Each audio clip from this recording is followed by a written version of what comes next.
This is the Louie T Network. The draft's what you make of it. For my philosophy going into this, and with with the roster, obviously, not a lot of depth, but some quality players. Just add good football players. It doesn't matter what position it is. The more good football players you add, it's going to help you in the long run. You got a new person picking the players. This team will look different this year. Is that an accurate statement? No doubt about it. And it's not a shot at the roster the way it is. It's about competition. It's about adding good young football players to this roster, and the best man wins. It's not. I'm not walking in saying, okay, so and so has to be on the team. So and so has to be on the team. I'm from the outside coming in, where I don't have any preconceived notions. So prove it to me. Prove it to me why you belong on the 53. The Redskins Report.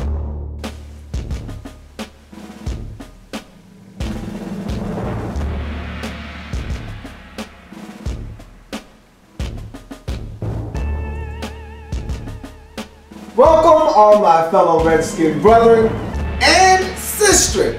I am your man and president Redskins fan, Lou. Thank you for joining me here on the Redskins Report. My goodness. What a process this was. Our new GM, Scotty Mack, did not make it easy on your boy. It's all good though. This process was very tedious, very arduous, but I love it.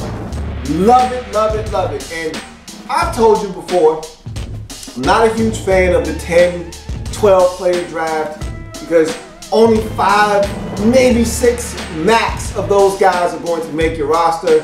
And so I was in a kind of different position this year when assessing and analyzing the Redskins draft. And by the way, this is the 2015 NFL draft wrap up for the Washington Redskins. Going to do a little different for the Redskins, not going to give the Redskins any grades. I'm too biased. Normally, I'm objective. I make sure I stay neutral. I give you how I feel based off of objectivity. I can't do that with this draft because my fandom is coming out too much here. So I can't give a grade for this draft. It's going to be too biased, going to be too slanted. So I'm just going to give you my assessment on what I saw. I'm going to be real with you in that department. But to me, every single one of these guys, with the exception of maybe one of them, has a legitimate shot of making this roster. I feel like they are going to make this roster.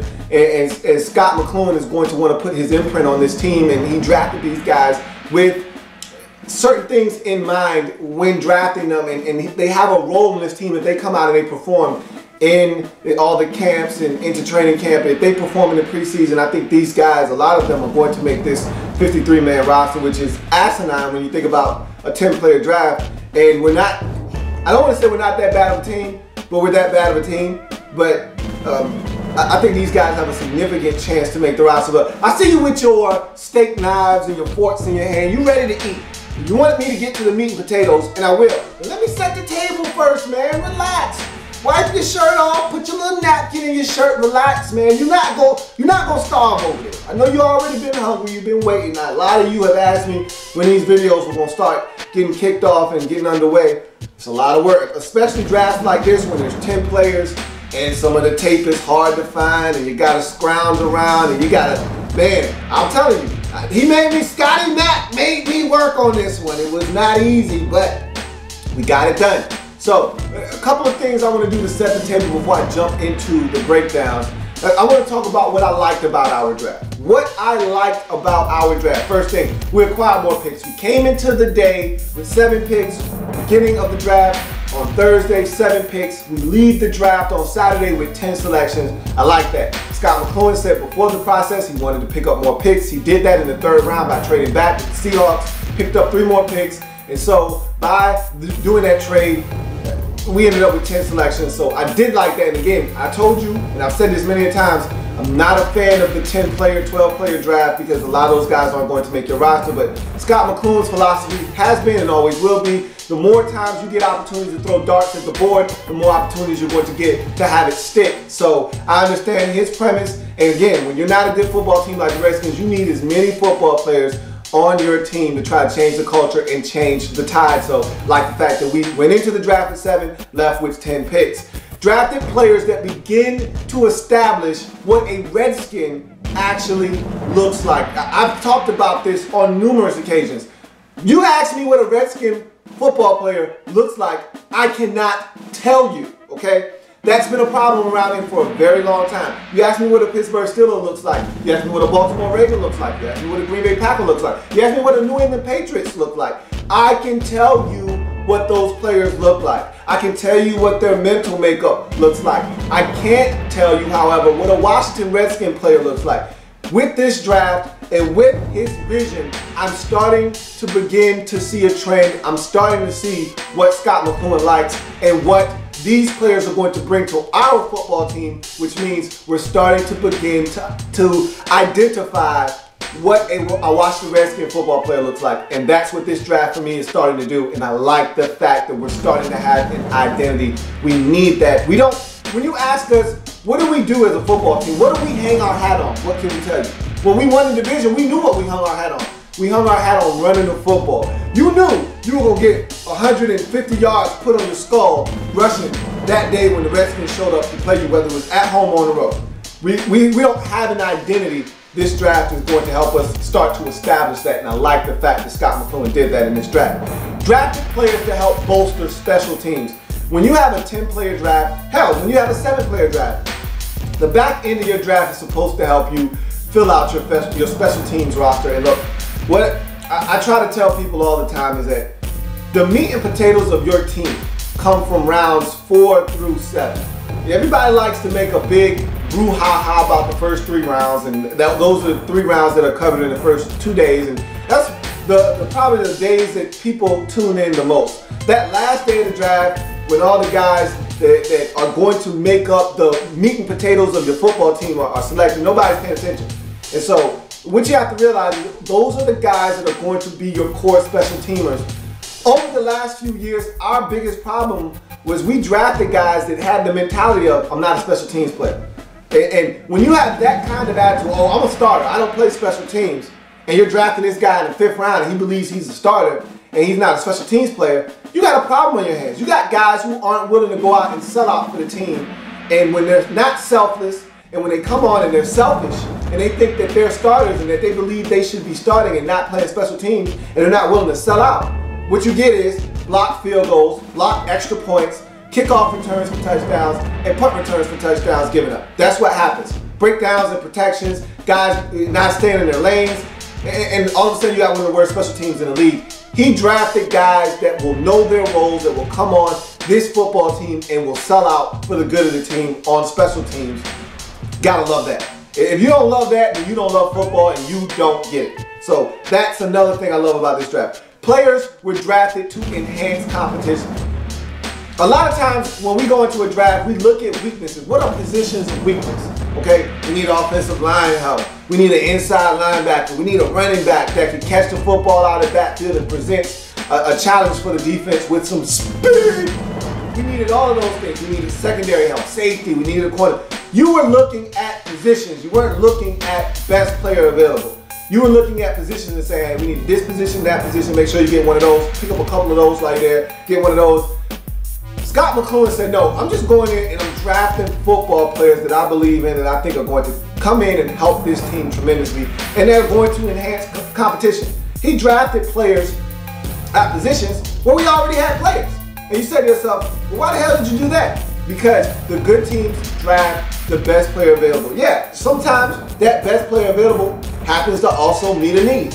But good teams, they don't pass up opportunities to get really good football players. If a guy's sitting there that they really like, that's high on their board, even though they don't need him and it's not a position that we need, hey, you take them anyway. I felt that same way a couple years ago when we took Jay Reed in the 2nd round, 3rd round, whatever it was. And I'm like, why did we do that? Why? We didn't need a tight end. We had Fred Davis at the time, who was coming off of a career year, and we had Niles Paul, and we had Logan Paulson. I'm like, who's not playing this year? What are we doing? We don't have enough room for this guy. But the key there was you take a guy that's talented, you see him for what he is, and you bring him on the roster, okay? You got to do that. The good teams do that. And so this draft, we drafted a heck of a lot of offensive linemen. Now look, our offensive line by no stretch of the imagination was good, but it's going to bring competition because I really wanted to see Morgan Moses get a shot. I wanted to see Spencer Long get an opportunity. But I'm not waiting on those guys to develop. If we can bring in more guys that can push them, get them out of the way if they're not ready to start, and come in and play right away, hey, I'm all for it. It's all about competition. I love it. We drafted a receiver. Andre Roberts was terrible last year. If he thinks he's going to be a Redskin playing like that, draft Jamison Crowder, bring him in there and let him play football, let him compete, and see if he can't get Andre Roberts out of it. We drafted guys for competition. We went out and we got a whole bunch of corners, and I feel good about our actual cornerback situation. If guys stay healthy, D'Angelo Hall, if he's healthy. A lot of people were down on Tracy Porter last year. If he stays healthy, I like Tracy Porter a lot. You know about the signing of Chris Culliver coming onto the roster. We still got the young boys. Even though Emerson was a train wreck last year, maybe they'll figure out a position for him and get him to play better football this year. And of course, Vitamin B, to me, going to be a stud. We got corners. I like our cornerback position. We still went out and got another one. Competition is the name of the game. I love it. Bringing guys in to compete. And so we'll see what happens. But I love the competition factor there by Scott McCloughan. Things I don't like about the draft, okay? We settled in on players at specific positions, okay? And what I mean by that is, I thought, and I actually made this list before I actually had a chance to break down the tape. I kind of feel a little bit differently now, and I see the vision and I understand what was being done. So I'm not as upset about that one. But I felt at the time, before I looked at the tape, I felt like we reached on Matt Jones. I felt like that was a guy, okay, if you want a smaller guy or a bigger back, a guy that's not fast, why not go get a different guy like a David Cobb from Minnesota, a big, powerful back like that I could have felt good about in the third round. Felt like we drafted Matt Jones a round or two too early, okay? What about Jamison Crowder? I was like, man, I like him, but what about Stephon Diggs? You know, receiver out of Maryland, right in our backyard. You want a smaller receiver that's quicker than fast, that can get in and out of breaks and make some things happen. Why not take him? Why take Jamison Crowder? So I had questions before I watched the tape. Those questions have been answered, but we'll talk about something else I didn't like. Didn't attack the need for speed in the backfield. A pass-catching threat, a guy that can change the game in an instant. We haven't had that in Washington in a very long time. Roy Halou Jr. was the closest thing we had to a guy that could catch and make you miss in space and take off running. Still didn't possess that dynamic speed I was looking for, but he did have a little bit of speed to boot. But I thought that was something that we needed to address, and we didn't address that, but we did address that in the form of an undrafted rookie free agent. I'll talk about that at the end of the process. I'm really excited about this guy, so we'll get there at the end. Didn't obtain a true pass rusher to pair with Ryan Kerrigan. I thought that was one of the first things we needed to do in this draft process, was get us a pass rusher. I've been screaming that all offseason, and for us to come away without a legitimate threat to put up 8.5, 10 sacks consistently throughout their career, a little frustrating. And so that was something that I didn't like about the draft as well. Now, this is what I said to myself though. Maybe this is indicative of how they feel about Trent Murphy. All of us have overlooked Trent Murphy as a legitimate threat to get to the quarterback. I know I have. I can't speak for anybody else, okay? I hate when I try to speak for other people. I look at Trent Murphy as a guy that's going to be dominant in the run game, stout at the point of attack, but not going to get a lot of pressure on the quarterback, not going to be good enough to get you 8.5, 10.5, 12.5 sacks on a consistent basis. He's more in line with a 4.5 to a 7.5 sack guy, and 7.5 being a really great season for him. I just don't see him being a guy that can get to the quarterback enough. Maybe they feel different. Remember, when we drafted Trent Murphy, this guy came into the league leading the nation in sacks. I think he had something like 16.5 sacks his last year at Stanford. So, hey, 16.5 sacks is 16.5 sacks. I felt like a lot of those were coverage sacks, a guy just not giving up on plays and having a high motor, but maybe he'll get better. Maybe they see some potential in him. Maybe they feel like he can be the answer out there opposite of Kerrigan, and we don't need to spend a high-level pick. Or they feel like they got the answer in the draft. We'll talk about that when we get there. So those are the things I did and didn't like about the draft. Now that the table has been set, let's get to the main course. Let's get to that entree. get to the draft breakdown. We start in the first round, 5th overall selection, Brandon Sheriff, tackle out of Iowa. So let's start with his pros. And this pick, for me, I just knew it was going to be Leonard Williams. And I didn't want Leonard Williams. I didn't feel like we needed Leonard Williams. And I don't feel like Leonard Williams is the best player in the draft. I didn't feel good about Leonard Williams. I wouldn't have felt good about selecting Leonard Williams. And so, and you can beat me up for that if you want. I don't mind. Knock yourself out. But I didn't think that Leonard Williams was a guy that was going to be able to help us right away. And I wasn't that enamored with him when watching his tape. Now, he's a talented player. When he's on, he's one of the best players in the draft. But to me, what we did in free agency, to go out and get a guy like that at number 5, keep in mind, when you draft a guy in the top 5, you're looking for an impact player that can come in and help you right away and be a guy that's a building block for years to come. I don't know if Leonard Williams would have been that for us, being that we did what we did in free agency.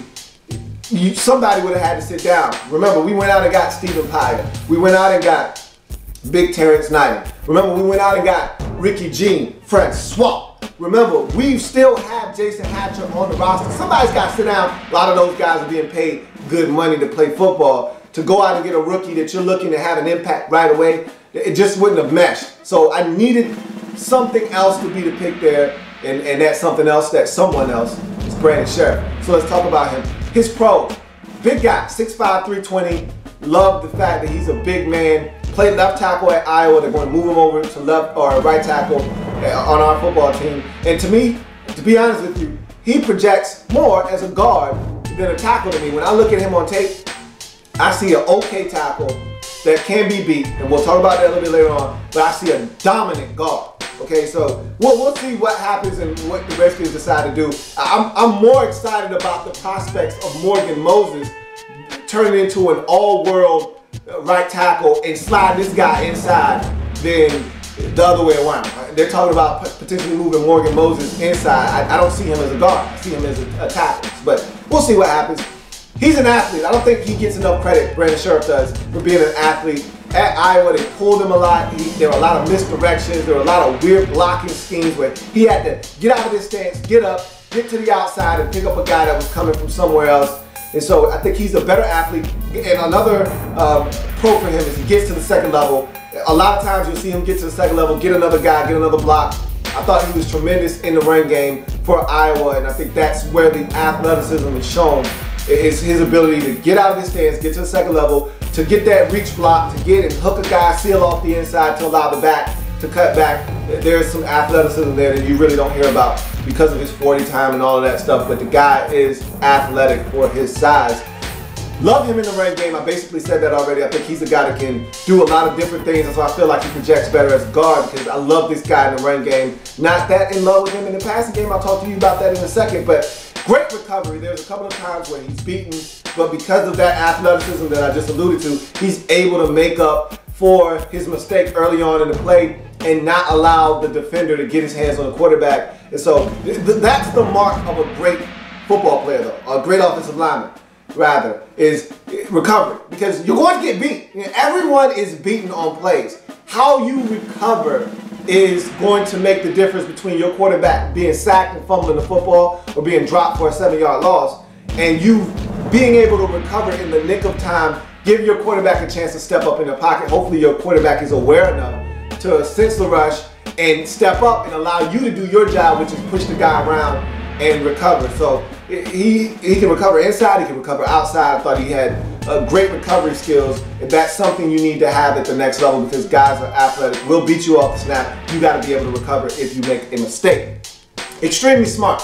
A number of times there were different blitzes that came. He'd pick up a guy, pass him off to somebody else, and pick up the blitzer and not allow him in to have a free run at the quarterback. You got to be smart. There are a number of times, and there's another player we drafted where sometimes he's not as smart when it comes to blitzes, and that's something he's going to have to work on. But with Sheriff, it wasn't happening. If a guy came up that B gap, and Sheriff was having, you know, his time with a guy out here, and he saw this guy coming, and the back is back here in protection, Sheriff would give him a nice shove quick and come back over here. No, you're not coming up this B gap right here, buddy, and stonewall him, or that C gap. stonewall him and stop him from coming in there. Or if a guy was out here and he didn't have any help, he'd give him a nice shove and then come in here, push him off to the guard and then come back over here. I mean, the guy's awesome like that. I like the fact that he's very aware and he's a very smart football player. Awareness is key on the offensive line. If you're not aware of your surroundings, you don't see what the defense is trying to do, you're going to give up pressures and problems will then arise. He's a very smart football player. Cons. Okay, the first thing, he didn't finish his blocks enough for me. All right, now for some people, this is a strength for him. They love his nastiness, and I'll get to that in a second. They talk about him finishing blocks. I didn't see it, okay? He's a guy, to me, he's a puncher. He's a guy that comes out, pushes you. He's a tapper. I call them tappers. Don't tap a guy. Don't push him. Don't be a puncher. Lock on. I like seek and destroy guys. I like when guys put the crosshairs on, lock on you, and they drive you into the ground and pound you into oblivion, okay? I want you to grab a guy, and not literally grab him, but I want you to lock on, get up under the pads, and drive a guy. In, out, drive him out of play, whatever you got to do. I want to see you, I don't want to see you pushing him. I don't want to see you punching him. I don't want to see you pushing the guy back, because when you disengage from a player, that gives him an opportunity to get into play. If the play's coming to you, and you push him, and the running back's coming right at him, guess what? He's not engaged, so he can make a play. And I saw that too many times with Brandon Sheriff. He's pushing guys, he's punching them, instead of locking on and driving. Lock him up. Move him out of the way. Hold on to your block and make sure that that guy isn't making a play on the ball carrier. The bull rush and quick moves, very sudden moves, give him problems. That's problematic for Brandon Sheriff. If you put on the Maryland tape, my goodness, he was horrible in that game. Now, I don't know if he was injured. Nobody's making excuses for him, okay? That's tape that's out there. He had a rough outing. I watched that Maryland game, and I was very disappointed. Kilgore, I think his name is one of the defensive linemen that was in the draft this year. Don't know if he went undrafted or not. He had a field day. They were getting pressure on the quarterback, and Brandon Sheriff was one of the main culprits. They were running around him. They were lapping him. They were going inside. They were bull rushing him, dump trucking him into the lap of the quarterback. It was bad. I said, this does not look like a 5th overall selection. And so he lost in the power department there. They bull rushed him. He lost him. And that's what happens when you start losing consistently one way. When you start losing the speed, guess what? Now you're preoccupied with getting outside. Now you're open and susceptible to getting bull rushed, because now you're off balance. You're not set. You're not anchored down because you're not ready for the speed. You're looking for the speed. Now it comes with some power. You're not ready for it. And that's what happened to him. When you give up one, you're susceptible to the other. And so if you take away one, now they can't win at all. He struggled in that game. There were a couple of times where I saw him beat with a little bit of speed inside, but not like that Maryland game. That was some bad tape there, but it wasn't consistent, okay? But it was something that he's going to have to clean up, because it was bad in that game. There were a couple of other games that I watched where he did get beat inside, and luckily for him, the quarterback might have been rolling out to a side or whatever, and so he didn't give up a sack. But he can be beaten. He's going to have, and if you ask Brandon Sheriff what he needs to improve upon, he'll tell you pass block. So it's not a secret. It's not like he bamboozled us or anything. He just needs to get better, and I expect him to. By the time he's a finished product, this kid's going to be dynamite. Now, nasty disposition, question mark. What the hell is it? Everybody's talking about the nasty streak. See, this is why you don't listen to people. This is why you don't let people tell you what a guy is or isn't. Everybody, the one thing you've been hearing about Brandon Sheriff throughout the whole, nasty disposition. He's a nasty boy. Nasty boy. He's a nasty boy. That's all you've been hearing. He's nasty. Where the hell is it? I didn't see it on tape. I didn't see it. Nah, I didn't see the nastiness. I didn't see him driving a guy 12 yards out of the play to the whistle blow. I didn't see him taking a guy, dumping him, pancaking, dropping a little bit of syrup on top. I didn't see it. So you show me what a nasty disposition is. I'm damn sure I didn't see it. I missed it. Show me. Show me. Because I missed it. Okay? I don't see it. Doesn't matter. Okay? As long as he's getting the job done, you don't have to be extra nasty. I like my linemen to be extra physical and nasty, but you don't have to be. As long as you're getting your job done, that's all that matters to me. I would like him to have a little nasty streak in him, but I damn sure didn't see it, okay? Just help me. If it's there, I just need to see it. That's all. Maybe I missed it, okay? And last but not least, had multiple surgeries on his leg throughout college. They were minor surgeries, but nonetheless, anytime you have a problem and it can only be corrected with surgery, That's a problem. Hopefully that doesn't rear its head while he's at Washington, and we'll be able to move forward with this guy. I like him. I like him a lot, and I think he's going to upgrade our offensive line in ways you cannot imagine. Welcome to the family. I want you guys to do the same to our number 5th overall selection in the first round, Brandon Sheriff. He's going to help our offensive line tremendously. Move on to the second round. 38th overall selection, a defensive end out of Mississippi State, Preston Smith. Okay, very intriguing prospect here that we select in the second round. Let's talk about Preston Smith and what he means and what he's going to bring to the table. His pros: big, long athlete at 6'5", 271 pounds. That gets me excited. 6'5", 271, long arms. I love it. I love it. Love it, okay? Big, long, athletic guy that can make some things happen. Now,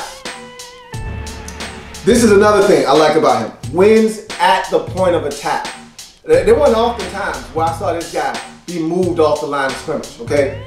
I said, damn, for you to only be two, because the thing about him is, and I'm gonna touch on this a little bit later, is his versatility. It moved him around. There were a lot of times when this guy lined up inside at nose tackle, like literally a zero technique over the center, and he would win.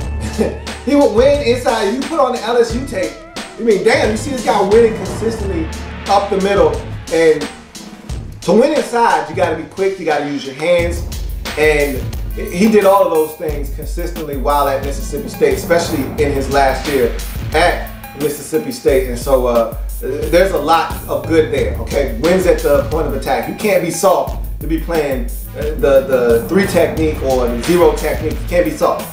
And this guy is anything but, okay? Crafty pass rusher. He's not the most athletically gifted, explosive guy. He's not a twitchy athlete, okay? I just told you he's an athlete. So I don't want to say he's not an athlete, but he's not twitchy, he's not explosive, but he's crafty. He finds ways, hand usage, okay? You know, quick moves that, you know, he sets them up. I saw him set up some moves.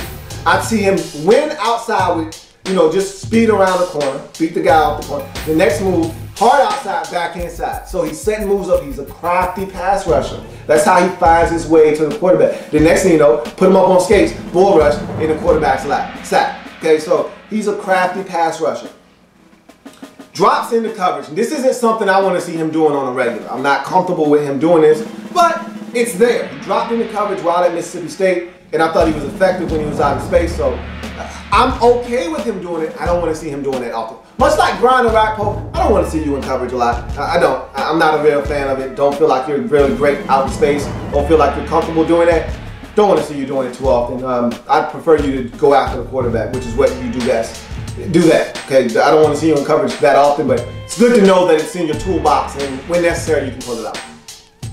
Relentless. He doesn't give up on plays. He'll give you everything he's got while he's on the field. I think that's a prerequisite for anybody drafted in the first 2-3 rounds of the draft. I need your energy every single time. I think that's a prerequisite for anybody that gets drafted high up, because that's something that I need to see from you.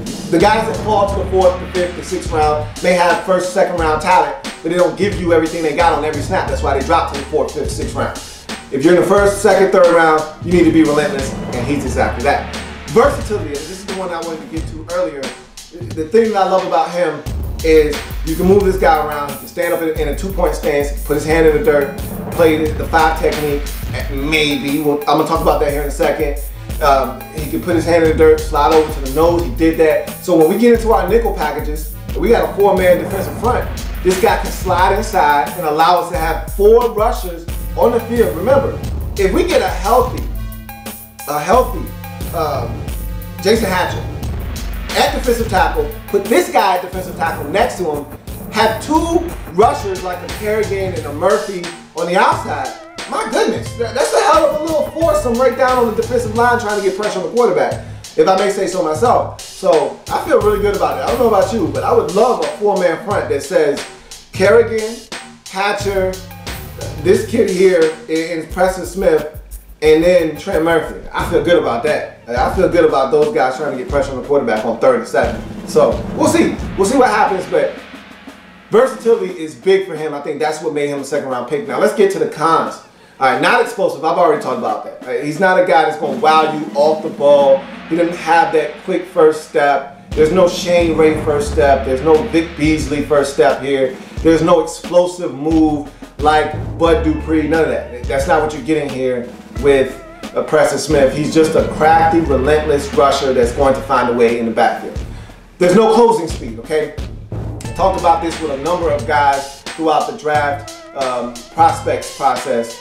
Guys with electric closing speed where they get off a block and there's about a 7-yard gap between them and the ball carrier. And next thing you know, quarterback's looking for somebody, and within, you know, two seconds, flat, this guy's closed the gap and he's on that quarterback hitting him. And you got to make a decision fast. And when you force a quarterback to make a decision quickly, bad things happen. And he didn't have closing speed. That's not happening. If there's 7 to 5 yards of space between he and the ball carrier, he's not catching. Unless this guy is moving at an incredibly slow rate of speed, he's not catching up. And last but not least, this is the biggest one for me. What is he? What are you, man? Are you a 5 technique? Are you going to stand up, 2-point stance, and take around a rack post plays? What are you? Are you going to be, if you're 271 pounds, I don't think you can be an outside linebacker. I just don't feel like that weight is functional for a guy to stand. Now, we've seen guys that big do it before, but I just told you he's not explosive, so, I mean, I don't really know what that does for you. Put him outside at 271 pounds versus Tyron Smith. Tyron Smith's going to eat that man's lunch every time. Every single time. You put him up against elite level tackles at that weight, I just don't think he can win consistently. If he drops down to 265, 260 maybe he can stand up. But then does that take away from some of the, you know, strength that I talked about, that point of attack strength? Does that take away from some of that? What are you, dude? Are you a 5 technique? Are you a defensive lineman, or are you a linebacker? That's the question for me when you're talking Preston Smith. Because most people, and myself included, thought he was a base 4-3 defensive end. We drafted him in a 3-4 defensive front. And of course, I know you play multiple looks. You stay in nickel a lot, so he'll be with his hand in the ground as a 4-3 outside defensive end, essentially, when you're in nickel sets. But I just don't know where he fits. We'll see what happens, what plans the Redskins have for him. Moving on to the 3rd round, 95th selection overall, running back out of Florida, Matt Jones. We traded back with the Seattle Seahawks to the back end of the 3rd round, picked up picks, and he was the guy that we chose with this selection. So, pros for Matt Jones. Terrific size at 6'2", 230. This guy is a load to break down. Speaking of which, runs extremely physical. Finishes runs. I've yet to see a run where this guy goes backwards, where a guy hit him with enough force to send this guy backwards. He is a powerful runner, and he finishes off runs, and that takes us to our next pro, forward lean. He runs with a forward lean. Again, yet to have seen him go backwards when he carries the football. If it's a 2-yard gain, he usually falls forward for 2.5, 3 yards. Okay, if this play has been blocked for 5 yards, he's going to get 6 or 7 yards because he's a forward lean, he finishes off runs, he's physical, he does not shy away from contact. Speaking of which, he idolizes Marshawn Lynch, beast mode, and that's why he wore number 24 at the University of Florida. And because he idolizes him, he plays much like him. His running style even mimics Marshawn Lynch. When he runs, you know how Marshawn has those little kind of like choppy steps where he's kind of like running wide and he's kind of setting guys up and he's looking to run somebody up? Matt Jones does the same thing. Matt Jones! Who? Matt Jones! Does the same thing. And so, to me, there's a lot of things to like here. Again, not gonna lie to you, before I put the tape on, I had this preconceived notion in my head of who this guy was, and I was not happy with the pick. And when you put the tape on, there's a lot to like here about who? Matt Jones! Okay, we'll catch the football out of the backfield. That's something he's going to have to work on. I don't think he's a natural pass catcher, but he will catch the football. I didn't see him drop any passes, which is a good thing, but he didn't catch a lot of them either. They threw a couple of swing routes out of the backfield. There was one of those plays where he's a check down. They threw it to him. He caught it with his body. But he was a natural hands catcher. He would have caught it with his hands. It wasn't a play where the ball was right here and he needed to catch it with his body. He could have caught it right here, but he didn't. So that lets me know he's not a natural hands catcher. They didn't throw him the football a heck of a lot, but doesn't mean he can't catch. I believe he can, and I think he will get better in that aspect of his game. He's a willing blocker. Is he a great blocker? No, I won't go that far and say that he's a great blocker, but he's a willing blocker. He's willing to stick his neck out there for the good of the football team. I like the fact that he's going to do that. And he said Clinton Portis was one of the guys that inspired him. So we know about Clinton Portis. He's the best run-blocking running back I've ever seen in my life. Okay, the guy, he knocked himself out one time. Well, no, he didn't knock himself out. He got knocked out in the Atlanta game running football, but he's the kind of guy that would knock himself out to protect the quarterback. And so if that's who he feels like is another guy that he looks up to as a football player, that's great for us because that means he's going to be willing to sell out in pass protection. And we need a back that's going to give us everything they've got in pass pro. That's been one of our glaring weaknesses over the last 3 or 4 seasons in our offense, is a guy to protect at the running back position on third downs. So you go from his pros to his cons. No speed. Speed not existent. He's a 4'6", 6'1", 6'2" guy. He's not gonna wow you with speed.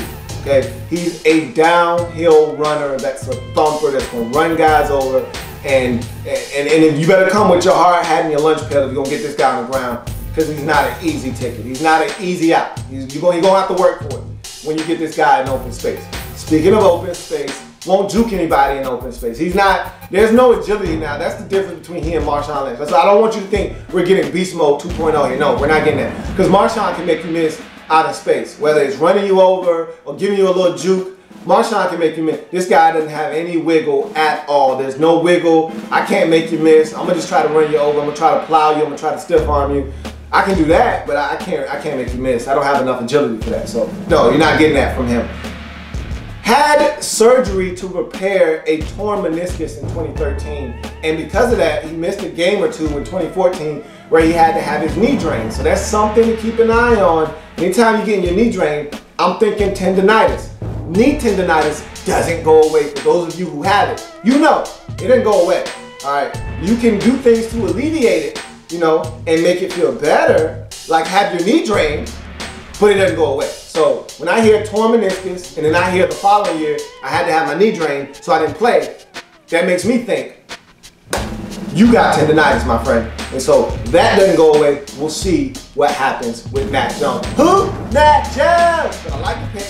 I didn't at first. This guy won me over. The tape won me over. I am a huge Mac Jones fan. And between he and Alfred Morris, wake up, wake up, wake up, it's Alfred Morris. Between AM and Mac Jones, who? Mac Jones! We got a hell of a tandem back there running the football. Teams are really gonna have to bring it. We got 2 physical running backs. Let's get physical, physical. We're gonna get physical in the running game this year. Robert told us we were gonna get tougher in the trenches and we were gonna have an identity. And it was gonna be tough. Running the football, you can see it already with Mac Jones. Who? Mac Jones!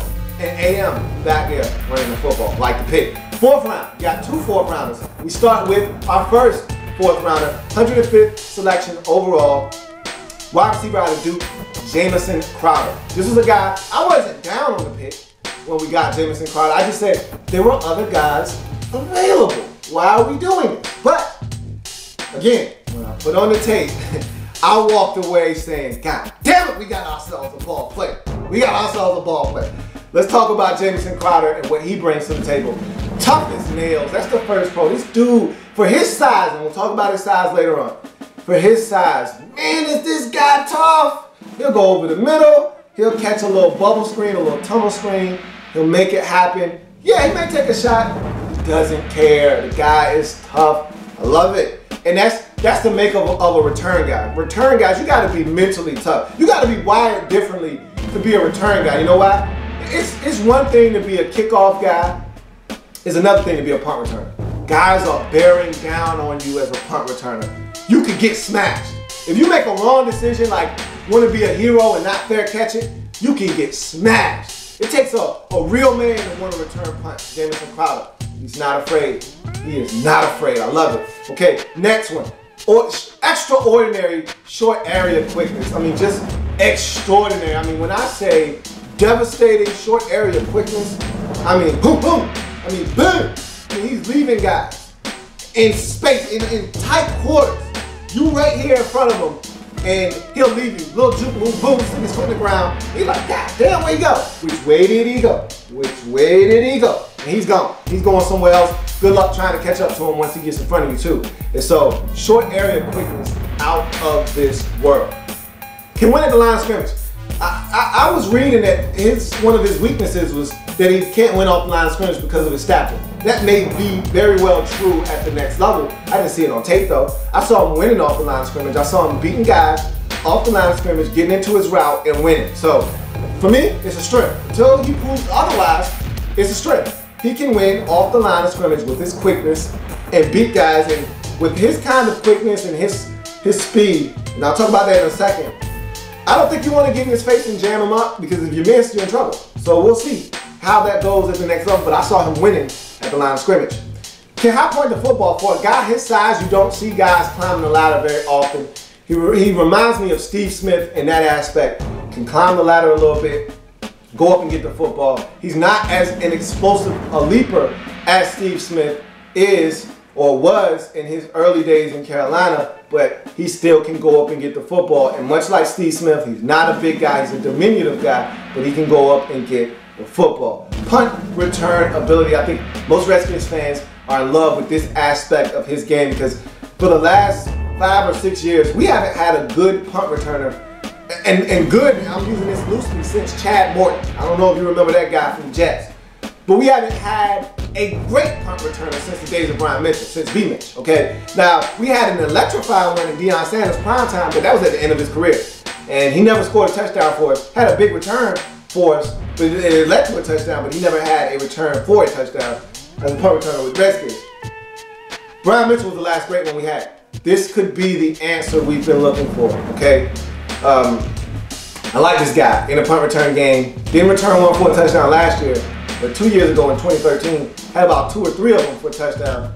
And you can see the electric ways that he runs the football back. It's dynamic out in space. I love his, I talked about the short area quickness. That's key when you're a punt returner, because you got to make a guy miss. And you can't lose speed while making somebody miss. You got to be able to boom, boom, make a cut, keep going full speed. You can't stop. And he can do that. So we saw the train wreck that was Andre Roberts last year as a punt returner. We don't want to see that again. This guy, if healthy, is going to make sure that we don't have to watch that movie again. We want to return that one. Be kind. We do not want to rewind that Andre Roberts movie again. And hopefully Jamison Crowder will help us not have to put that back in the VCR. And yes, I just said VCR. He had a high volume productivity at Duke. His production was off the charts. Set records in the ACC for receptions and yardage and all that good stuff. The guy was a machine. 1 year, I think he set the record for most catches in the season with 112 or something like that. The dude is a machine. So love his production, love the fact that he catches the football, makes plays after he catches the football, can beat you deep. Saw that a number of times on tape. And so let's go to his cons now. And he will occasionally drop the football. I don't think this is a big problem, but I'm a big proponent of just catching the football, especially when it's in an easy one. If it's contested, I understand. Like, there was a contested one, not in 2014, but in 2013 in the bowl game versus Texas A&M. He's down the field about 45, 50 yards. He's got a defender draped on him. He has the football, should have caught it, but the guy is still on him. He's falling down. I think he's reaching at him, and the ball somehow pops out of his hand mysteriously. Should have caught it. Might have even been a touchdown if he was able to keep his balance. But I can give him a pass for that one because the defender was draped all over him. But then there's another one where he comes out of a break on like a curl route, and he's open, receiver hits him. It's just a simple concentration drop. It's a simple matter of him not looking at football in, trying to figure out what my next move is. He's trying to play chess instead of playing checkers. Hey, I just need you to play checkers here. Catch the football first, now decide on what move you're gonna make. He was trying to think 2 steps ahead. All right, I'm gonna catch this. I know that. I'm not even worried about it. How I'm gonna make this guy miss, how I'm gonna get up the field. No, catch the football, look it in, catch it, and then make a move. So, I don't think drops are a problem for him. I just told you he set the ACC record for receptions and all that good stuff. So I don't think drops are a problem. He's going to catch the football. But I'd just like to see him not have as many concentration drops. Quicker than fast. I told you I was going to talk about this. I alluded to it earlier. He's quicker than fast. I'm going to tell you what. He's damn fast. All right. quicker than fast is what you say about guys who don't have speed. He's a 4.52 guy, but at his pro day, he cleaned that up and ran like a 4.49, 4.47. So there's speed here. I'm not worried about his speed. You put on the tape, see how many corners that he smokes on 9 routes and beats them deep and catches a football. You don't tell me a guy doesn't have speed when he's winning that often on a 9 route. The guy has speed, but he is quicker than fast. He's in the slot. He's going to play the slot for us. He's going to be a menace. We haven't had a great slot. When's the last one? Name the last great slot receiver to watch the Redskins have had. I know you're going to say the Tanner man, but Tanner, when he was his most explosive, was on the outside. The Tanner man in the slot has dropped the football way more than we're accustomed to. We haven't had a great slot receiver in a really long time. We thought Antoine Randall was going to come in and maybe help us with that. He thought he was a number 2 receiver. He thought he was too good to return punts. See, that's the problem that you have when you get free agents to come in and try to play special teams and do the little stuff like he did in Pittsburgh. We got Antoine Randall. He thought he was too good to run back punts. He thought he was too good to play in the slot. He wanted to be a number 2 receiver. He thought that's what he was getting when he came here. No, that's why you draft guys like Jamison Crowder and you mold them into the type of football player you want them to be. If we tell him, hey, you running back punts and you playing the slot, he's going to say, yes, man, thank you, Lord. He's going to be excited. When you go out and get a free agent, you promise them things, and then things change and they don't want to do it. So I love the fact that we're getting a guy that possesses the ability to play the slot. I think he's going to be a dominant slot receiver. I mean, I think he's going to be open a heck of a lot. And his last con is his short stature. 5'8", about $185 soaking wet. Not a big guy, but guess what? Who cares? The guy plays big. I just told you he was tough as nails. He's quicker than fast, but I think he's got speed as well to match that quickness. And in the slot, the smaller guys usually win. Wes Welker wins.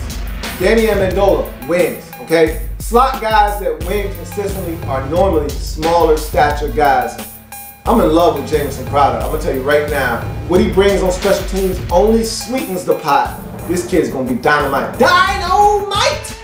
I'm telling you right now, we just got ourselves one hell of a football player, and I'm ready to kick Andre Roberts' ass to the curb. If this young fella comes in and he plays football right away, we got ourselves a football player, folks. In the 4th round, Jamison Crowder. Let's go on to that second 4th round pick.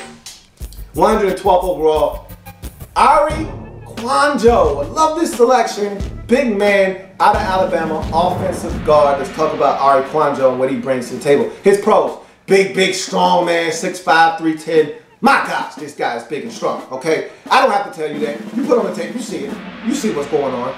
This guy was an All-American at Alabama last year, so need I say more? Okay. Strong at the point of attack. I just told you he's a big, strong man, and he shows you that at the point of attack. Not often is this guy blown back. Not often. As a matter of fact, let's go on to that next pro.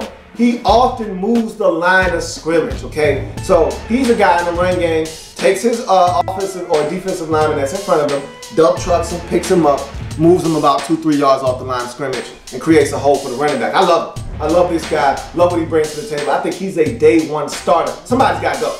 I don't give a damn if it's Sean Laval or if it's Chris Chester. Somebody has got to go. This guy's got to start. And if he stays healthy and he does what he did at Alabama, this dude is starting day 1. All right.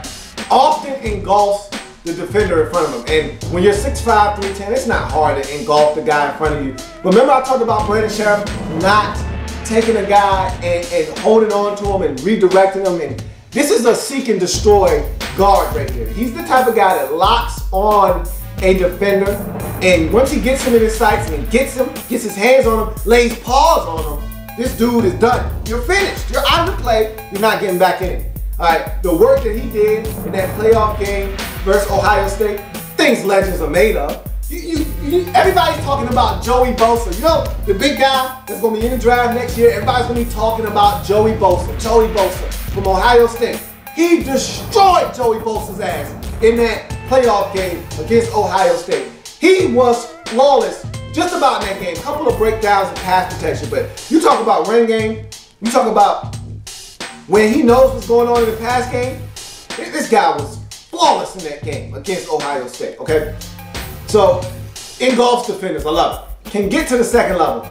Is he the most athletic guy? Heck no. Him nor his brother. They're not athletic marvels. Never will be confused as such. but he can get to the second level. And when he does get to the second level, and he does lay hands on that defender, of course, if it's some poor, helpless linebacker or safety, they don't stand a chance. He is going to maul them and move them out of the way. And if you look at that Derrick Henry touchdown, his block on the second level was the one that sprung there. And speaking of big guys, you know how I love big backs. And I talked about Nat Giles. Who? Nat Giles. Man, I love me some Derrick Henry. I don't want to get off subject, but boy, do I love me some Derrick Henry. He led the way for that early first quarter touchdown by getting to the second level. Ari Kwanjo can and will get to that second level and will clear out defenders. His cons. The reason why he's a 4th round pick, I'm going to talk about that here in a second. Speed can beat him to the inside. I told you he's not the most athletic guy. So if somebody flashes some speed in front of his face and he's not ready, you can't beat him to the inside. He can get lost in protection. Remember I talked about Brandon Sheriff? That's how I was going to talk about another player later on in the draft that wasn't as great at protection when things kind of break down and when you got to be aware as an offensive lineman, somebody's blitzing from another angle. You can't be out in no man's land doing one of these numbers and not blocking anybody. You got to know what's going on. And I talked about Brandon Sheriff stopping the defensive end and then coming and picking up the blitzer. Ari Kwanjo a couple of times in that Ohio State game and a couple of other tapes, he'd be blocking or helping assist the tackle who doesn't need help, by the way. And he's doing one of these numbers, these fill-out numbers, but he's not blocking anybody. Free rusher comes right behind him. I'm like, dude, did you not even see that guy? No, he wasn't aware enough. That's something he's going to have to work on. They're going to have to point out the blitzer to him, make sure he knows before snap, pre-snap, what's going on. So he's not doing one of these numbers and not blocking anybody. I need you to get somebody, do something, and look, you see the tackle's got his hands, or doesn't have his hands full and he's fine over there. Turn around, make sure nothing's happening inside. So that's something he's going to have to work on, making sure he's picking up that free rusher. And also, he had multiple knee surgeries. That was the one that made teams take him off the board early on. And I'm telling you right now, this is a 2nd round pick right here. All right, late first, early 2nd round pick if there's not multiple knee injuries. Much like his brother Cyrus a year ago, who fell to the 2nd round because of the same problem, multiple knee injuries. This guy would have been a 2nd round pick, but he's a guard. And versus his brother being a tackle, that's why his brother went in the 2nd round and he went in the 4th. Because you're a guard, teams say, oh, we can wait on him. He'll be around in the 5th, 6th round. Nobody's going to take him. He got knee problems. Well, we took him in the 4th, and I like the fact that we took him in the 4th. You know he's had knee surgery. He played all this year, and he was dominant. He was a dominant football player. I just told you he was All-American, so I like the pick. If he stays healthy, he's a day 1 starter. I'm telling you right now, this guy started somewhere on this offensive line. I prefer him to be right next to Trent at left guard and watching them two boys work a defensive lineman over for the whole season. It will be just a pleasure to watch that. If he stays healthy, I think he can start day 1. We'll see. Ari Kwanjo. Watch him. Remember the name. 5th round pick, 141st overall, Martrell Spate. Here's a guy. The stories that I've heard about this linebacker out of Arkansas are legendary, okay? Well, and let's talk about his pros though. Great instincts. He led the SEC in tackles. You don't lead the SEC in tackles unless you got great instincts, okay? He pursuits to the ball. Again, same thing. You don't lead the SEC in tackles unless you're getting to the football, and because he's got great instincts, he's got a great pursuit to the football. He shoots the cuffs.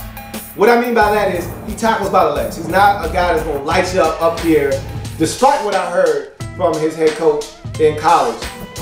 He's a guy that shot a lot of cuffs. I saw a lot of leg tackles, which is fine. I don't care. Just get the guy on the ground. That's all I care about. And he does that. All right, solid in space. Is he the best in space? No, but can he move? Is he functional in space? Absolutely. I don't have a problem with him dropping into coverage. I'm fine with him out in space.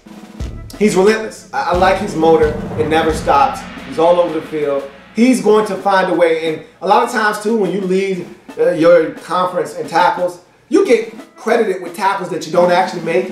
And the only way you get credited with tackles that you don't actually make is if you're around the football all the time. And this guy is around the football all the time. And so he's relentless. The motor never stops, okay? Above average blitzer.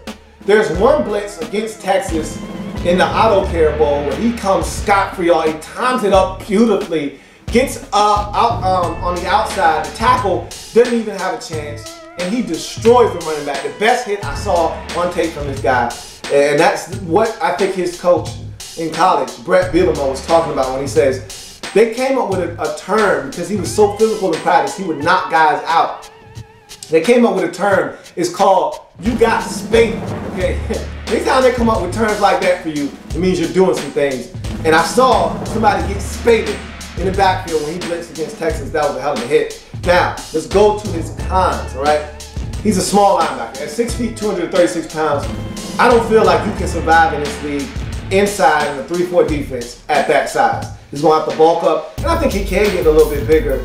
And his coach said, look, his best football is ahead of him. He's a JUCO transfer, and he came to Arkansas, played 2 years of football, and so last year was his first opportunity to really start and really get into the thick of things, and he led the SEC in tackles, so that gives you an idea of how good this guy can be. He's just going to need more time. He's going to need more time to become a better football player, put on some more weight, and I think he can actually be someone that down the road, I don't think this is a guy that starts right away, but I think down the road, this could be a guy that could help us. He's definitely going to help us day one on special teams, I'll tell you that right now. He begged his coach. He was a starter. He was invaluable to that Arkansas team. His coach, Brett Bielema, did not want to put him on special teams. He begged his coach to put him on special teams, so he did. That's the kind of football players we need. And that's the kind of football players Scott McCloughan drafted this year. Guys that will accept special teams as a role and play it well, okay? We went and got Jerron Johnson, who came from Seattle, and he was one of the best special teams players on that Seattle Seahawks football team. If you listen to him talk on the interview, they asked him, hey, are you going to be playing special teams? He said, I don't know. I really don't want to play special teams. I want to start. I don't want to play special teams, but if they ask me to, I will, which lets you know where his mind is. He don't want to. He's moved on from special teams. He feels like he's coming over to get an opportunity to start. He'll play special teams if we ask him to, but his heart's not in it anymore like he was in Seattle when he was just trying to make the team. You need guys like Martrell Spate on your football team that will do anything and everything to make the football team. That includes being a dominant special teams football player. He will miss tackles. For a guy that led the SEC in tackles, I was expecting him to miss 1 or 2 tackles on tape. He missed quite a few tackles on tape. Now, it was the type of tackles you miss when you're running way too fast and you don't get a chance to break down. But still, if you're that dominant of a tackler, like a Stephon Anthony, I want to see you make the tackle. If you're a Denzel Perryman, I want to see you make the tackle. Those guys make the tackle. He will miss some tackles, and that's frustrating for me. You need to see him make more tackles and not miss tackles when you got a chance to stop a play for a 2-yard gain. You miss, now it turns into a 9-yard gain. Make the tackle. He will overrun gaps. And to me, this is another byproduct of him just being raw at the linebacker position and not having a lot of experience playing big-time college football. When you come from a JUCO, you transfer over, there's a lot of things that you didn't get in coaching in those first 2 years that you missed. So he would overrun gaps. He's a guy that will be aggressive. I told you he's an instinctive football player. When you're instinctive, it can be a pro, it can also be a con. It can be a detriment, it can also be a strength. He's a guy that because he's so instinctual, he'll go off the first movement. So if it's a read option, quarterback fakes the handoff and he keeps the football, he might go with the running back. Even though his responsibility might have been quarterback, he thinks he reads running back, he's going after running back, quarterback goes on the outside, he's gone.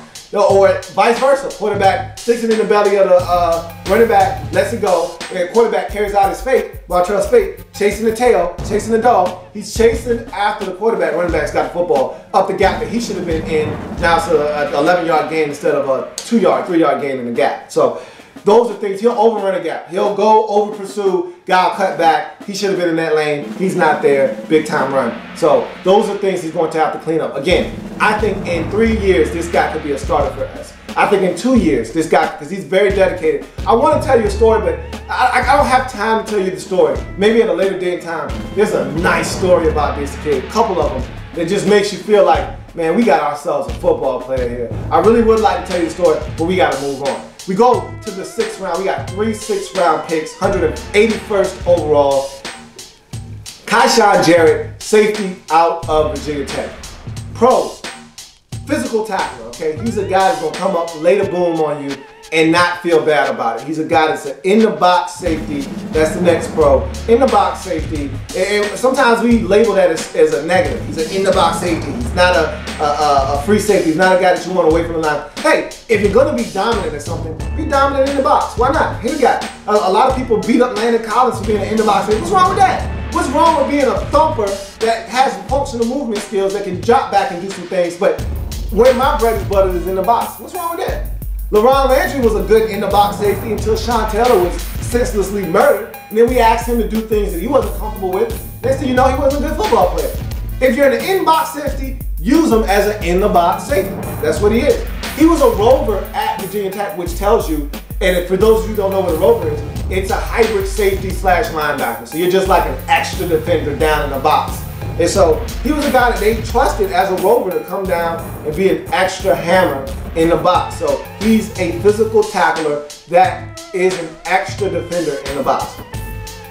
Great closing speed. I talked about the lack of closing speed from Preston Smith. Well, this guy doesn't lack closing speed. When you run to the outside and he's already out there, those 5 yards of distance between he and the running back, it's going to be close like that. He's going to tackle you before you get 3 yards. He's going to be right there on you, push you out of bounds, tackle you, whatever. The closing speed is electric with Kashawn Jarrett, which also translates to being a hell of a special teams player. We'll talk about that in a second. Speaking of which, great special teams value.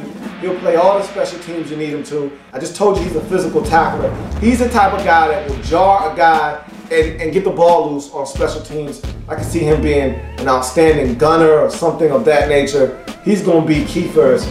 If he's going to make this team, first of all, don't know if he's going to make the team. If he's going to make the team, it's going to be on specials. He's going to have to play all 3 of them, all 4 of them, if he's going to make this team. And if he can do that, then Kashawn Jarrett will have a home on this Washington Redskins roster. Cons, bad pursuit angles. He takes poor angles a lot of times, which doesn't allow him to get into the action the way that he should. It was a little disappointing. If you want to see an exhibition on how not to play the safety position, put on the Virginia Tech versus Miami tape. Duke Johnson abused Kashawn Jarrett. I mean, he made Kashawn Jarrett look like a high school. I mean, it was bad. And when I say bad, it was real bad. That tape was so bad that I said, you can't play safety for the Washington Redskins unless you clean that up. That was nasty. All right? It was like somebody throwing up in your lap. Man, clean that up. That's disgusting. You gotta throw up all of my new jeans, man. That's nasty. Clean it up. That was nasty, okay? Just to give you a little example of how bad it was, there's literally 8 seconds. Miami's tripping, really. They don't want any points because the quarterback throws an option route, an arrow route to Duke Johnson out of the backfield with 8 seconds left. I'm talking about they're at like the 22-yard line. If he gets tackled in bounds, they're not getting a field goal. What are you doing? You can't throw this pass. He does it anyway. Duke Johnson catches the football, full head of steam, and he shakes the draws off of Kai. All Kashawn Jarrett had to do was lay hands on the man. There were 2 more Virginia Tech defenders coming from behind. Even if he didn't make the tackle, if he slowed Duke Johnson up, they were going to tackle him somewhere around the 4 or 3-yard line. They were going to get anything off before the half, and they were going to have to go to the halftime break with no points. Instead, he shook the draws off of him, walked in the end zone, touchdown, with about 2 seconds left. Can't happen, won't happen. Can't win with him, I won't win with him. And so, Kashawn Jarrett has a long way to go if he's going to try to play safety at the next level. Misdiagnosis plays and lanes very often. He'll run right past the lane. I told you he takes bad pursuit angles. He'll run right past the gap that he's supposed to be at. Guy run right by him. Damn. Oh man, I ran up the wrong lane again. Yeah, you just did that again. And so he's a guy, I worry about him out of space. I'm not, when he's in the box, I don't worry about him. When he is 30 yards off the field, like Virginia Tech will play him 20 yards off the ball, I worry about him then. He's also not an open field tackle. I just talked about that. I'm not going to go over that again. Duke Johnson stiff-armed him. Duke Johnson ran by him. Duke Johnson shook the draws off him. I'm not going through that. He's a liability in coverage as well. He's not a great defender. Did have a pick against the, Ohio State in that game. I did see that pick. It was an overthrow. He's in the right place, right time, but he's a liability in coverage. They did put him in man-to-man coverage, at Ohio State, and I will say he dropped over the slot. I didn't think he did that bad of a job. I will give him credit for that. In the limited times I saw him drop over the slot, I actually thought he was right there, did a good job. I don't know if I trust him in man-to-man coverage, however, on a consistent basis. That's something I would have to see more of. But I will say this, in the limited times I saw him in man-to-man coverage, he looked like he did a solid job. I will say that. I will give him credit for that. But if he's going to make this team, it's going to be on special teams. Remember that. 182nd pick, so the very next pick in the 6th round, 182nd overall, Redskins select cornerback out of Arkansas, Tevin Mitchell, 1L. Okay? Tevin Mitchell is a lengthy corner. That's where we start with his pros. Lengthy corner, long corner, at 6 feet, long guy. His arms look like vines, his legs are long. He's got the look of a modern day corner. You know how corners are getting bigger and longer each and every single year? He fits that mold. Fluid athlete. His change of direction, seamless. I mean, the guy flips his hips. He's very fluid of an athlete. I don't have any problems with his movement skills. They're top notch, okay? Has a lot of speed. 4.45 guy, so he can run with the best of them. Again, not an issue for Tevin Mitchell. He played in the slot. That's a bonus for him. Anytime you're a corner and you can kick outside but play in the slot as well, the more you can do, you know this, in the National Football League, the better chance you have of making someone's roster. So him playing in the slot challenges a guy like Tracy Porter, because if he comes in, plays some good slot ball, and Tracy Porter wants to have hamstring injuries and can't stay healthy, you cut him loose and you keep a guy like Tevin Mitchell and you develop him. Yeah, you're going to have some growing pains if this guy gets on the field in his rookie season, but you're willing to take that because this is homegrown product.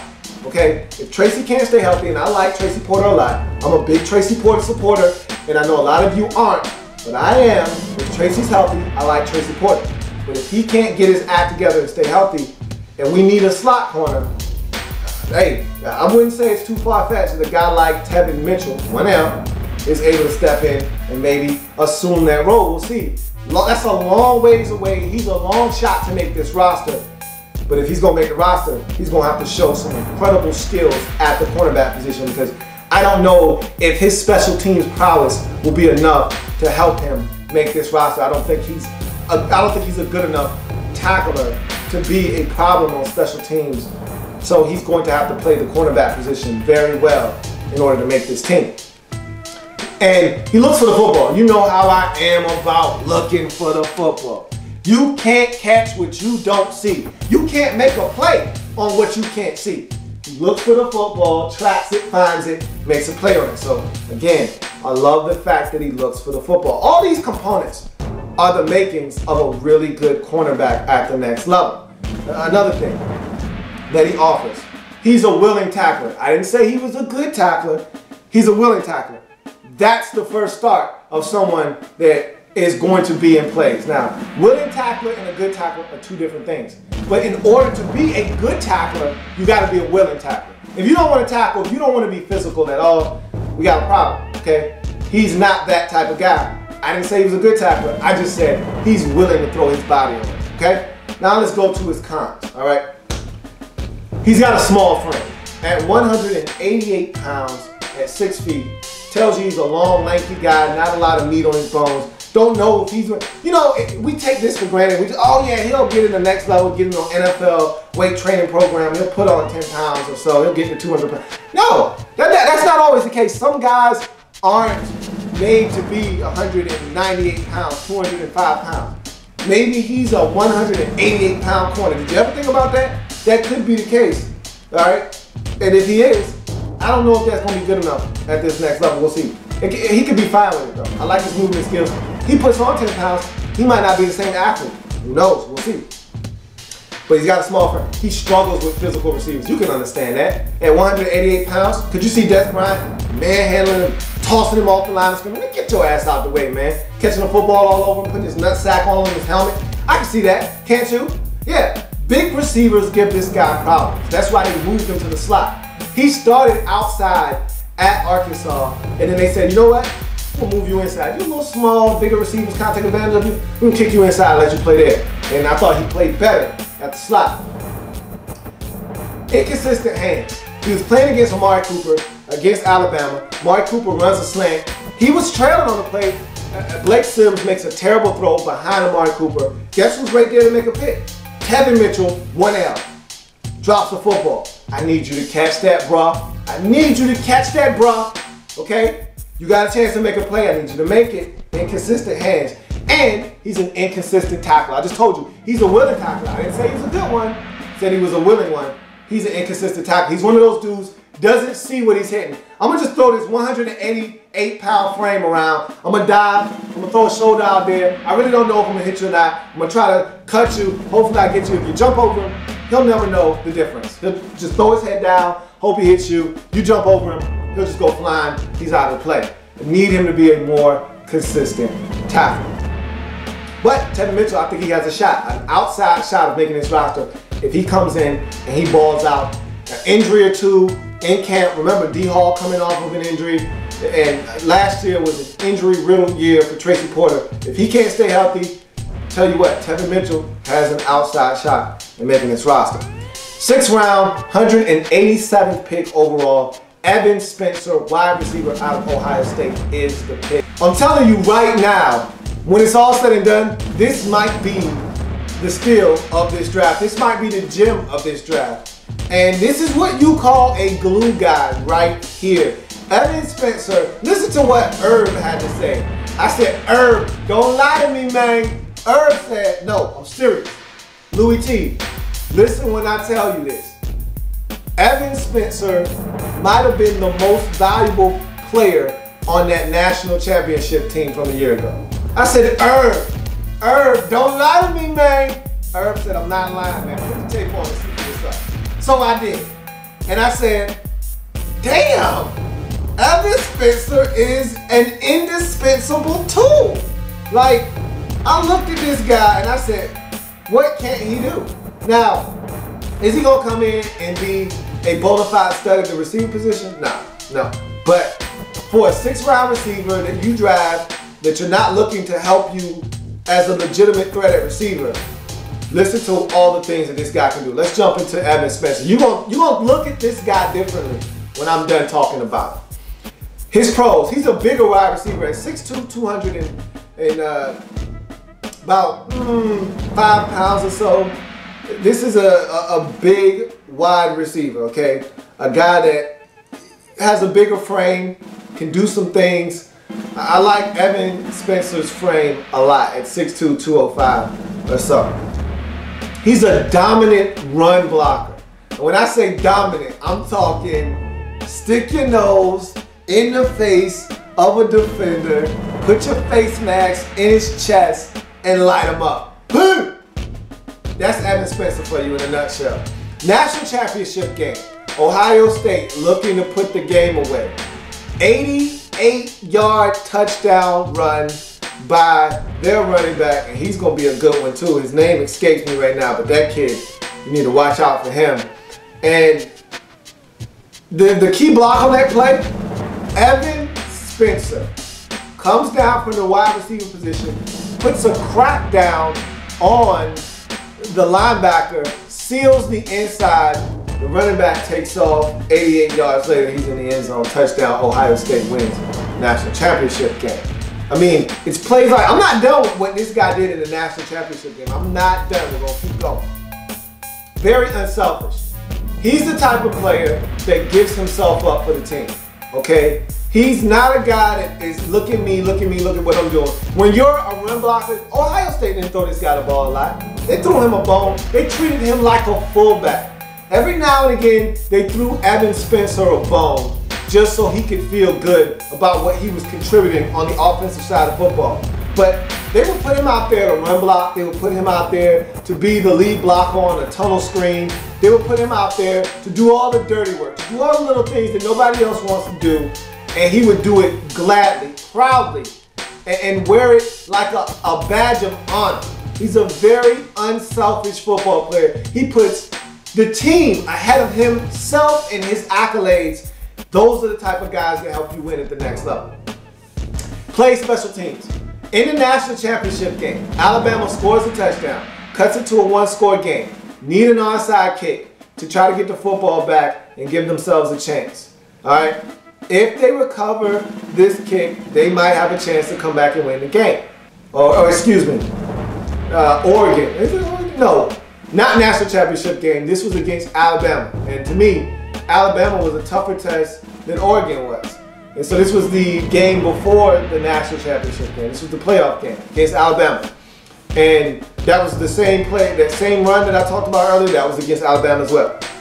So they kick an onside kick, and this guy goes up and takes a shot, snatches the football out of the air essentially with one hand, or two hands, and this is a snatch. When I say a snatch, I mean, give me that. It's my football, takes a shot, comes down with the football. Game, set, match, Ohio State's going to the national championship game. Great play by Evan on the onside kick to recover it. We saw an onside kick not be recovered in the NFC championship game and how that cost Green Bay that game. So that's huge. Another big play by Evan Spencer that doesn't show up on the stat sheet, but is monumental and instrumental in the outcome of the football game. Has speed, he's a 4.46 guy. So at 6'2", 205 pounds, the guy can run. Another huge asset for Evan Spencer. And I told you, he's going to play special teams. He's going to be the first one down there. He's going to be the one making the tackle. He's going to be one of those guys that's instrumental on special teams. He's got great hands for a guy that doesn't get a lot of touches as a receiver. He can catch the ball. They threw him the football in that Alabama game early on, and it was like a Odell Beckham Jr.-esque type play where he stretches away from his body, puts his hand way behind him like this, and tries to catch the football, takes a shot, and still almost comes down with it. Doesn't catch it, but it's a hell of an athlete. If you want to check it out, it's definitely worth the price of admission for an incomplete pass. Definitely. Look at his cons, okay? He's raw as a receiver. He needs to work on his route running. That's another con. That's part of the reason why he's so raw. He struggles to use his size. That's another con. If you're 6'2", I want you to use your body. They threw him a jump ball late in that game against Alabama, and he didn't position his body correctly, allowed the defender to have a chance to knock it away, and the defender did. He needs to learn how to use his body, which is why at Ohio State, they threw him a lot of tunnel screens, and that's the last one. No production at Ohio State as a receiver. And all of his big plays came off of tunnel screens. He'd fake outside, come back inside, catch the football, take off. Saw a touchdown like that against Minnesota. Saw a touchdown like that against Cincinnati. Those were his biggest plays, the tunnel screens. He didn't run routes well, so they just tried to get the football in his hands. He's an athlete, and with time, with work, he can become a really good receiver. He's got all the skills necessary, but this guy is a Swiss Army knife. He's going to do everything and anything you ask him to do. I love this kid, and when I put on the tape, I learned why Herb said that this guy was an invaluable piece in that national championship. And he threw a touchdown against Alabama in that same game. So he catches the onside kick. He makes a block that springs an 88-yard touchdown, and then he throws a touchdown pass in that same game. The dude does everything, man. I love Evan Spencer, and he's going to be a big part. He's going to make this roster. There's no doubt in my mind this kid's going to make the roster. It's just, what does he bring to the table right away? If you're not going to be a receiver that's going to help us in the passing game, then you need to help on special teams, and I think he's going to carve out an inch for himself. He's going to find a way onto this roster. Guys like him find ways. He's a glue guy. They find ways on the rosters, and I think he's going to find a way onto this roster. Going to the 7th round, our final selection in the 7th round. Our final selection in the 7th round, 222nd overall. Austin Ryder is an offensive lineman, a center from South Florida, and he competes. So I'm gonna go through him real quick because out of all the guys we select, he's the one guy that I don't think has a legitimate shot at making this roster. I could be wrong, but he's the one that strikes me as a guy that's not gonna make the roster. But he's durable. Played in all 36 games the last 3 seasons that he was eligible to play in, and he only missed 1 snap last season, so he's a durable guy. You can count on him. He'll be there when it's time to play football. Functional mobility. He's a guy that's not going to wow you with athleticism, but he's got functional mobility, can do enough to do what he needs to do to get the job done. Quick set and snap. So he snaps the football and then he's set, and that's huge for a center. How you snap the football and then get into your stance and get ready to block is key, because if you're not ready and that nose tackle is able to get the leverage on you, you're in trouble, especially these guys. And he's an undersized center. We'll talk about that a little bit later on. Scrappy competitor at the point of attack. Is he always going to win at the point of attack? No, but he's going to win more times than not. He competed against a lot of guys that were much bigger than him, and he held his own. He's a scrappy competitor, and I like to see that out of guys like Austin Rader. Now, cons for him. He is less than 300 pounds. He's 296 pounds right now. Can he put on some weight? Probably. Will he put on some weight? Probably. We'll see. We know that the Redskins are going to a bigger offensive line. He doesn't fit that mold right now, but again, over time, he'll probably put on some weight, and he'll be a bigger offensive lineman. Can be overpowered at times. When you're 296 pounds and going against 330 pounds, nose tackles is plain zero technique. It happens. You saw that a couple of times. I thought he held his own for the most part, but there were times where he got pushed into the backfield. It can happen, and it will happen. Quickness is a potential problem for him. Guys did beat him with quickness on a couple of occasions, so that's something else to keep your eye on for Austin Rader. He's going to have a shot, okay? I'm not going to rule him out, but I don't think he's going to make the roster. He'll probably be a candidate for the practice squad if he comes in and plays well enough. If not, he won't even make the practice squad. He'll just be cut all together. So, last but not least, we have an undrafted rookie free agent that I'm extremely excited about. Redskins signed 11 undrafted rookie free agents to the roster.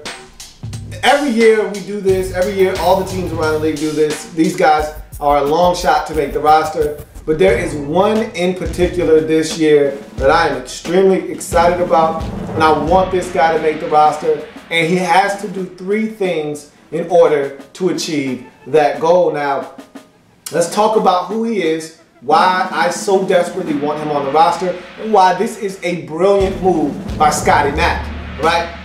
The player in question is running back Trey Williams out of Mississippi, or excuse me, Texas A&M.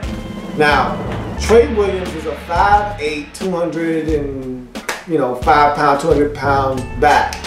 And what he brings to the table is what we're lacking, what we didn't get in the draft, which is what I was frustrated about, which is what we need, a threat out of the back. Is Chris Thompson that guy? Maybe, but I don't trust Chris Thompson to stay healthy. He hasn't done it throughout his career. I don't trust Chris Thompson to perform. He hasn't done it thus far in his career, so I don't trust Chris Thompson at all right now. If Chris Thompson wants me to trust him as a viable option on third downs, and he needs to perform and he needs to stay healthy. Haven't seen that from him. So right now, I don't trust Chris Thompson. So Trey Williams is a guy that I like, and this guy has devastating agility. The amount of jump cuts that he has, there's this one clip of him against Auburn, I believe it is, where he jump cuts about 3 or 4 times on one play en route to a touchdown. It is a thing of beauty. The guy is so agile. His quickness reminds me of that of a Darren Sproles. He's that type of player, and his stature is of that type of player. Catches the football. Is he a guy you want in on third downs to protect the quarterback? Probably not. But if you're looking for a mismatch, a way to create a mismatch on the field, he's too fast for linebackers. Safeties don't want any part of him. This guy is someone that can catch it out of the backfield. You can hand it to him on a draw. You can throw a screen to him out of the backfield. There are a number of ways to get this guy the football and have him make a big play. And I love football players that you can get the football to at the line of scrimmage and have them do all the work and turn it into a 43-yard gain. We don't have enough of those players on this roster. We have about 2 or 3 guys that you can throw them the football at the line of scrimmage, move out of the way, and watch these guys put on a clinic. We don't have many of them. We don't have enough of them. He could be one of those players. He can make guys miss out of space. Alfred Morris doesn't make guys miss out of space unless he runs them over. Matt Jones, who? Matt Jones! Not going to make guys miss out of space, but Trey Williams can. Roy Halou Jr. used to do an excellent job of making guys miss out of space. That's the one thing Roy did do well. This guy can do that as well, and so I'm hoping that he is able to do 3 things.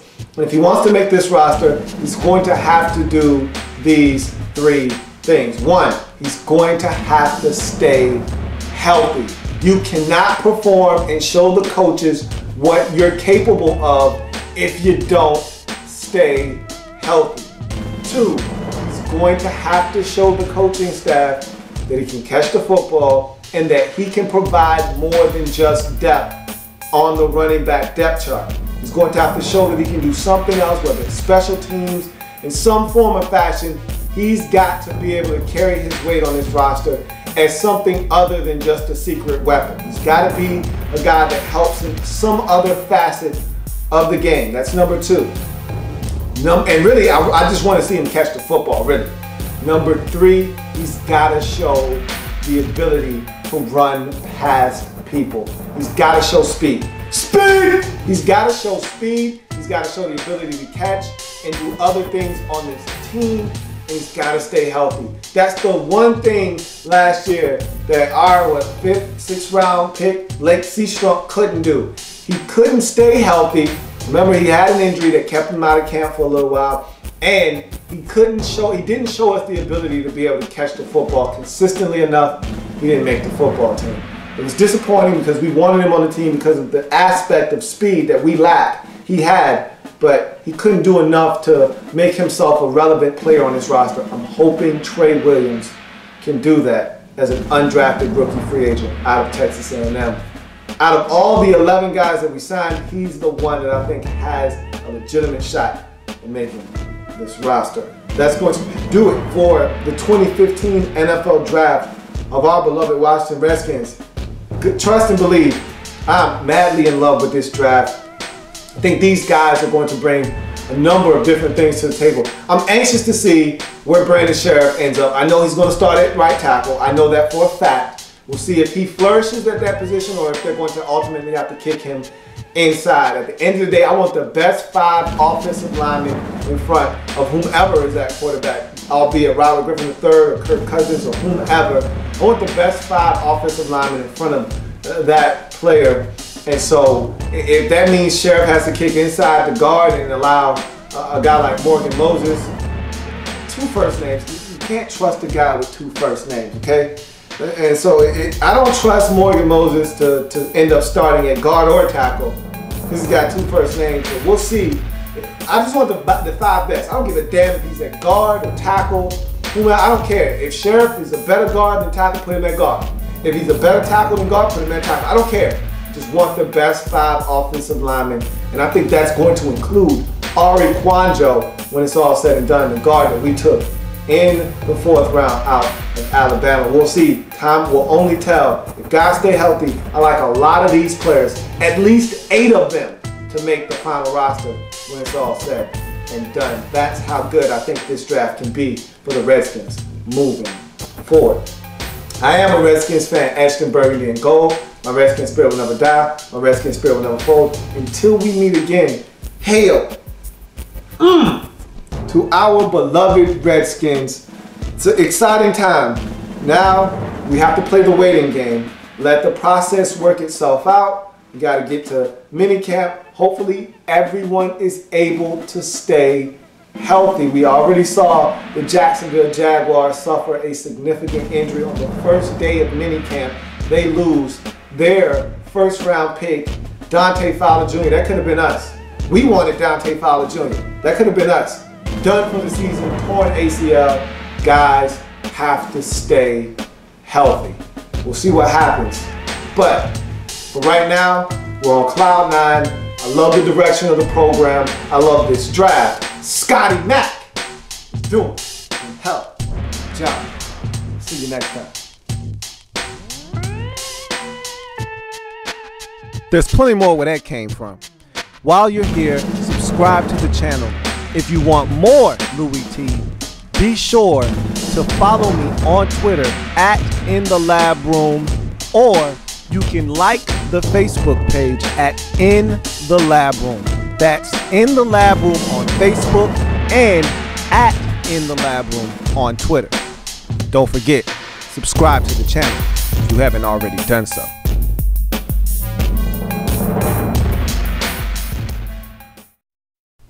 The Redskins Report.